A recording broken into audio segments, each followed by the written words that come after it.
ವೀಕ್ಷಕರೇ, ಏನು ಕನಕಪುರ ಏರ್ಪೋರ್ಟ್ಗೆ ಬೇಕೇ ಬೇಕು ಅಂತ ಹೇಳಿ ಒಂದು ಕಡೆ ಒತ್ತಾಯ ಕೇಳಿ ಬರ್ತಿರೋಂಥದ್ದು. ಇದರ ಬೆನ್ನಲ್ಲೇ ಏನು ಮೊನ್ನೆ ಫ್ರೀಡಮ್ ಟಿವಿ ವಿಸ್ತಾರವಾಗಿ ಸುದ್ದಿಯನ್ನು ಬಿತ್ತರಿಸಿತ್ತು. ಏನೋ ತುಮಕೂರಿಗೆ ಏರ್ಪೋರ್ಟ್ ಬೇಕು ಅಂತ ಹೇಳಿ ಕೇಂದ್ರ ಸಚಿವ ಸೋಮಣ್ಣ ಅವರು ಒಂದು ಪತ್ರವನ್ನು ಬರೆದಿದ್ರು. ಇದರ ಬೆನ್ನಲ್ಲೇ ಈಗ ಪೂರಕವಾಗಿ ಮಾಜಿ ಸಂಸದಂತಹ GS ಬಸವರಾಜ್ ಅವರು ನಮ್ಮೊಟ್ಟಿಗೆ ಇದ್ದಾರೆ. ಅವ್ರನ್ನ ಮಾತಾಡ್ಸೋಣ. ಸರ್ ನಮಸ್ಕಾರ. ಏನಂತೀರಾ ಸರ್ ಈ ಬಗ್ಗೆ? ಸರ್, ಇದು ಇವತ್ತಿಂದಲ್ಲ ಕಾರ್ಯಕ್ರಮ. ನಾನು ಪಾರ್ಲಿಮೆಂಟ್ ಸದಸ್ಯನಾಗಿದ್ದಾಗ ತುಮಕೂರಿಗೆ ಇಂಟರ್ನ್ಯಾಷನಲ್ ಏರ್ಪೋರ್ಟ್ ಬರಬೇಕು, ಅದಕ್ಕೆ ಸೂಟಬಲ್ ಪ್ಲೇಸಸ್ ಹೊಸ ನರಸಾಪುರದ ಹತ್ರ ಇರ್ತಕ್ಕಂಥ ಕೊಡಕೆರೆ, ಮಧುಗಿರಿ ಮತ್ತು ಸಿರಾ ಭಾಗ, ತುಮಕೂರು ಕೆಲವು ಭಾಗಗಳು ಸೇರಿ ಇರ್ತಕ್ಕಂಥ ಫ್ಯಾಲೋ ಲ್ಯಾಂಡ್, ಅದು ಬೆಲೆ ಬಾಳ್ತಕ್ಕಂಥದ್ದೆಲ್ಲ ಗುಂಡು ಕಲ್ಲು ಇರ್ತಕ್ಕಂಥದ್ದನ್ನು ಏರ್ಪೋರ್ಟಿಗೆ ಕೊಡಬೇಕು ಅಂತೇಳಿ ಸುಮಾರು 3.5 3.25 ಎಕರೆ 1000 ಎಕರೆ ಇವತ್ತಲ್ಲಿ ರೆಡಿ ಇದೆ. ಅದು ಪಕ್ಕಕ್ಕೆ ಒಂದು ರೋಡಿಂದನ ನ್ಯಾಷನಲ್ ಹೈವೇಯಿಂದನ ಒಂದು 3 ಕಿಲೋಮೀಟ್ರಿಗೆ ಹೋಗೋಕ್ಕೆ ಒಂದು ರೋಡ್ ಬಿಟ್ಟರೆ ಮಿಕ್ಕಿದ್ದೆಲ್ಲ ಅಲ್ಲಿ ಜಾಗ ಫ್ರೀ ಆಫ್ ಅಷ್ಟು ಸಿಗುತ್ತೆ. 4000 ಎಕರೆವರೆಗೂ ಸಿಗುತ್ತೆ.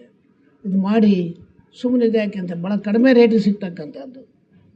ಆ ವಿಚಾರದಲ್ಲಿ ಅದಾನಿ ಗ್ರೂಪ್ನವರು ಇವರೆಲ್ಲ ಬಂದು ರೆಡಿಯಾಗಿ ಸ್ಯಾಂಕ್ಷನ್ ಆಗ್ತಕ್ಕಂಥ ಒಂದು ಪರಿಸ್ಥಿತಿ ಬಂದ್ಬಿಟ್ಟಿತ್ತು. ಅದೇನೋ ವೈಯಕ್ತಿಕವಾಗಿ ಅದಾನಿ ಗ್ರೂಪ್ನವ್ರಿಗೇನೋ ಅದು ಒಂದು ಇಂಟರ್ನ್ಯಾಷನಲ್ ಕೋರ್ಟಲ್ಲಿ ಯಾವುದೋ ಒಂದು ದಾವ ಬಿದ್ದು ತಪ್ಪಾಗಿ ಅಲ್ಲಿಗೆ ನಿಲ್ಲಿಸಿದ್ರು. ಈ ಮಧ್ಯೆ ಆಗಿತ್ತು. ಈಗ ತಿರ್ಗಾ ಹೊಸ ನರಸಾಪುರಕ್ಕೇ ಕೈ ಮರಕ ಹಾಕಿವ್ರೆ ಡೆಲ್ಲಿನವರು.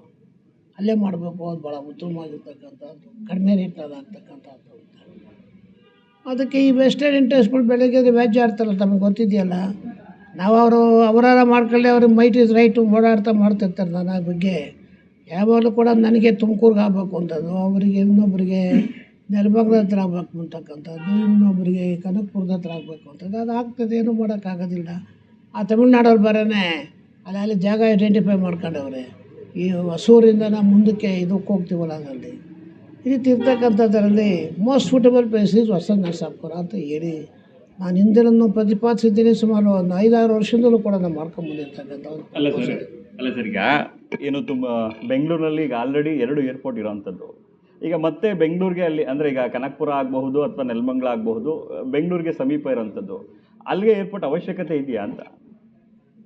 ಅದು ಸಾರ್ವಜನಿಕವಾಗಿ ಥಿಂಕ್ ಮಾಡೋದು ನೀವು ಹೇಳ್ದಂಗೆ. ಆದರೆ ಪಾಲಿಟಿಷಿಯನ್ ಥಿಂಕ್ ಮಾಡ್ತಕ್ಕಂಥದ್ದು ಅವರ ಹೀರಾರ್ಕಿ, ನನ್ನಲ್ಲೇ ಆಗಬೇಕು ಅಂತಕ್ಕಂಥದ್ದು. ಒಬ್ಬ ಮುಖ್ಯಮಂತ್ರಿಗಳು ಇನ್ನೊಬ್ಬ ನನ್ನಲ್ಲೇ ಆಗಬೇಕು ಅಂತ ಇನ್ನೊಬ್ಬ ಮಾಜಿ ಮುಖ್ಯಮಂತ್ರಿಗಳು ಅವರವರು ಬಡ್ದಾಡ್ತವ್ರೆ. ಹಿಂಗಾಗಿ ಆಗಿದೆ. ಅದಕ್ಕೆ ಪ್ರೈಮ್ ಮಿನಿಸ್ಟರ್ಗೆ ನಾನು ಒಂದು ಸಾರಿ ಭೇಟಿಯಾಗಿದ್ದೆ ಹಿಂದೆ, ನಾನು ಪಾರ್ಲಿಮೆಂಟ್ ಸದಸ್ಯರಾಗಿದ್ದಂಥ ಕಾಲದಲ್ಲಿ. ಮೋಸ್ಟ್ ಚೀಪ್ ಆ್ಯಂಡ್ ಟೆಸ್ಟ್ ಭಾಳ ಒಂದು ಉತ್ತಮವಾಗಿರ್ತಕ್ಕಂಥ ಒಂದು ಏರ್ಪೋರ್ಟು ಅಂದರೆ ಹೊಸ ನರಸಾಪುರದ ಹತ್ರನೇ ಮಾಡಿ, ಭಾಳ ಜಾಗ ಇದೆ ಅಂತನ. ಅದಕ್ಕೆ ಅವರೆಲ್ಲ ಹೇಳಿದರು. ಬಟ್ ಅದಾನಿ ಗ್ರೂಪ್ನವರು ಕೂಡ ಬಂದು ಮಾಡ್ತಕ್ಕಂಥದ್ದಕ್ಕೆಲ್ಲ ವ್ಯವಸ್ಥಿತವಾಗಿ ಆಗಿತ್ತು. ನಮ್ಮ ನಿರಾಳಿಗಳು ಕೂಡ ಅದಕ್ಕೆ ಪೂರ್ಣವಾಗಿರ್ತಕ್ಕಂಥ ಒಂದು ಸಪೋರ್ಟನ್ನು ಕೂಡ ಮಾಡಿದರು. ಈ ಪರಿಸ್ಥಿತಿ ಕಾಲದಲ್ಲಿ ಅದೇನು ಸ್ವಲ್ಪ ಆಯಿತು. ಈ ತುಮಕೂರಿನಲ್ಲಿ ಏನೋ ಒಂದು ಅಂದರೆ ಶಿರಾ ಇದಕ್ಕೆ ಏರ್ಪೋರ್ಟ್ ಆಗಬೇಕು ಅಂತೇಳಿ ಸೋಮಣ್ಣವರು ಏನೋ ಪತ್ರವನ್ನು ಬರೆದಿದ್ರು. ಈ ಜನ ಅಭಿಪ್ರಾಯವನ್ನು ಫ್ರೀಡಮ್ ಟಿವಿ ಸಂಗ್ರಹಿಸಿತ್ತು. ಏನು ಇಲ್ಲಿ ಮಧ್ಯ ಕರ್ನಾಟಕ, ಉತ್ತರ ಕರ್ನಾಟಕದ ಭಾಗದ ಜನಗಳಿಗೆ ಇಲ್ಲಿ ಏರ್ಪೋರ್ಟ್ ಆಗೋದ್ರಿಂದ ಅನುಕೂಲ ಆಗುತ್ತೆ ಅಂತ ಹೇಳಿ ಎಲ್ಲ ಜನಪ್ರತಿನಿಧಿಗಳು ಒಟ್ಟಾಗಿ ಯಾಕೆ ಧ್ವನಿ ಎತ್ತಬಾರ್ದು ಅಂತೇಳಿ ಒಂದು ವಿಸ್ತರಿಸಿತ್ತು ಸುದ್ದಿಯನ್ನು.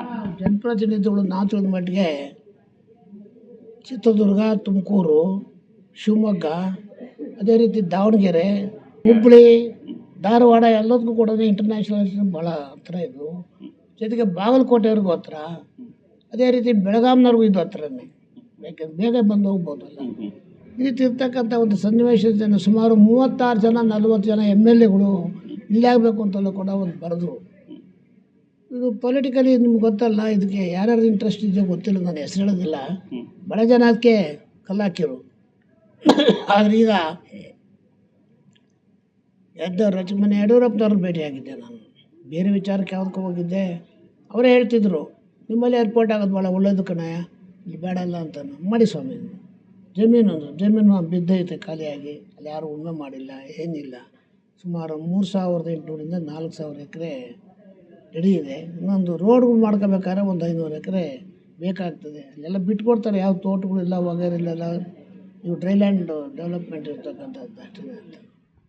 ಸರ್, ಈಗ DCM ಸ್ವತಃ ತುಮಕೂರಿನವರೇ ಇದ್ದಾರೆ, ಪರಮೇಶ್ವರ್ ಅವರು ಇದ್ದಾರೆ, ಸೋಮಣ್ಣವ್ರು ಇದ್ದಾರೆ. ಈಗ ನೀವು ಒಟ್ಟಾರೆ ಎಲ್ಲ ಜೊತೆಲಿ ಕೂತು ಮಾತುಕತೆ ನಡೆಸಿ ಒಂದು ಮುಖ್ಯಮಂತ್ರಿ ಅವರಿಗೆ ಒಂದು ಮನವಿ ಕೊಡುವಂಥದ್ದು, ಒತ್ತಾಯ ಮಾಡುವಂಥದ್ದು ಏನಾರು ಮುಂದಿನ ನಡೆ ಇದೆಯಾ ಅಂತ?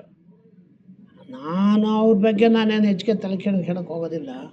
ನನ್ನ ನೆಕ್ಸ್ಟ್ ನಾನೇನೇ ಮುಖ್ಯಮಂತ್ರಿಗೆ ಹೋಗಿ ಹೇಳ್ತೀನಿ, ಬೇಡಪ್ಪ ನಿಂದು ಆಗೋದಿಲ್ಲ, ಬಿಟ್ಕೊಡಿ, ಇಲ್ಲಿಗೆ ತುಮಕೂರು ಈಸಿ ಆಗ್ತದೆ, ನಿಮಗೊಂದು ಕಿರೀಟ ಬರ್ತದೆ ಅಂತ ಹೇಳ್ತೀನಿ. ಬೇಕಾದರೆ ಅದೇ ರೀತಿ ಇನ್ನೂ ಕೂಡ ಎಲ್ಲರಿಗೂ ನಮ್ಮ ಸ್ನೇಹಿತರಿಗೆಲ್ಲ ಹೇಳ್ಬೋದು. ಇವನು ನಮ್ಮ ಪರಮೇಶ್ವರ್ಗೂ ಹೇಳ್ಬೋದು, ಅವರು ಓಡಾಟ ಮಾಡಲಿ ಅಂತಾನೆ. ಕೆಲವು ಜನ ನಮ್ಮಿಂದ ದೂರ ಆಗಿದ್ದಾರೆ, ಅವ್ರಿಗೆಲ್ಲ ನಾನು ಮಾಡೋಕ್ಕೆ ಹೋಗೋಕ್ಕಾಗಲ್ಲ. ಅಲ್ಲ ಸರ್, ಈಗ ಬೆಂಗಳೂರಿನಲ್ಲಿ ಆಗಬಹುದು, ಕನಕಪುರದಲ್ಲಿ ಆಗ್ಬೋದು, ಜಮೀನು ಅಂದರೆ ಮೊತ್ತ ಜಮೀನ ಖರೀದಿ ಮಾಡಲಿಕ್ಕೆ ಸಾಕಷ್ಟು ಹಣ ವ್ಯಯ ಆಗ್ತದೆ. ಅದೇ ಇಲ್ಲಿ ಖರೀದಿ ಮಾಡೋದ್ರಿಂದ ಇನ್ನು ಹಣ ಉಳಿತಾಯ ಆಗುತ್ತೆ ಅಲ್ವಾ? ಆಮೇಲೆ ಕಡೆ ಫೀಸಲ್ಲಿ ಖರೀದಿ ಮಾಡೋಂಗಿಲ್ಲ. ಒಂದು 500 ಎಕರೆ ಖರೀದಿ ಮಾಡಿ ಮಿಕ್ಕಿದೆಲ್ಲ ಸರ್ಕಾರಿ ಜಮೀನು. ಈ 4 ವರ್ಷದಲ್ಲೂ ಸರ್ಕಾರಿ ಜಮೀನು ಇವತ್ತೇನು ಯಾರಿಗೂ ಗ್ರ್ಯಾಂಟ್ ಆಗಿಲ್ಲ. ಅವು ಹಂಗೆ ರಿಸರ್ವ್ ಇಟ್ಟಿವೆ. ಚೆನ್ನಾಗಿದೆ ಜಾಗ. ಕೊನೆಯದಾಗಿ ಏನು ಹೇಳ್ತೀರಾ ಸರ್, ಕೇಳ್ಕೊಳ್ಬೇಕು?